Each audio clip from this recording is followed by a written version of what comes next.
দিদির দুই মুখ, আওয়ামী লীগ ও বিএনপি, বললেন পরীমনি। আমি চাই আপনারা সকলেই ঘোষণাবাসীর পক্ষ থেকে একটা জোরে করতালি।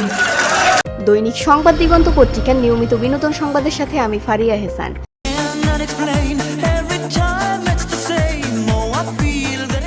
দীর্ঘদিন আওয়ামী লীগের রাজনীতির সঙ্গে যুক্ত থাকা এবং মনোনয়ন প্রত্যাশী চিত্রনায়িকা অপু বিশ্বাসের হঠাৎ বিএনপির মঞ্চে হাজির হওয়া বিতর্কের জন্ম দিয়েছে। বিষয়টিকে সহজভাবে নেননি বিনোদন অঙ্গনের অনেকেই।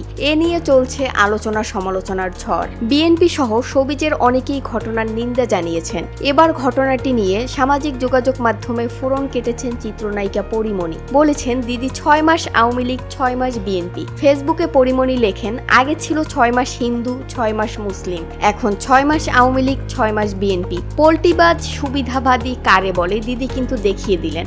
বাপরে বাপ, কি জিনিস এটা। যদিও স্ট্যাটাসটিতে পরীমনি দিদির নাম উল্লেখ করেননি, তবে তার অনুরাগীরা সে নাম ফাঁস করেছেন মন্তব্যে। জানা গেছে, গত 4 সেপ্টেম্বর কুষ্টিয়ার খোকসা উপজেলায় বিএনপির 47তম প্রতিষ্ঠাবার্ষিকী উপলক্ষে জানিপুর সরকারি মাধ্যমিক বিদ্যালয় মাঠে আয়োজিত শোডাউন, ভোজন ও সাংস্কৃতিক অনুষ্ঠানে উপস্থিত ছিলেন অপু। সঙ্গে ছিলেন চিত্রনায়ক নীরব হোসেন। উল্লেখ্য, বিগত সরকারের আমলে আওয়ামী লীগের হয়ে নির্বাচনী প্রচারণায় নিয়মিত উপস্থিত থাকতেন অপু বিশ্বাস। সেই অপু এবার বিএনপির অনুষ্ঠানে যোগ দিয়ে নতুন আলোচনার জন্ম দিলেন।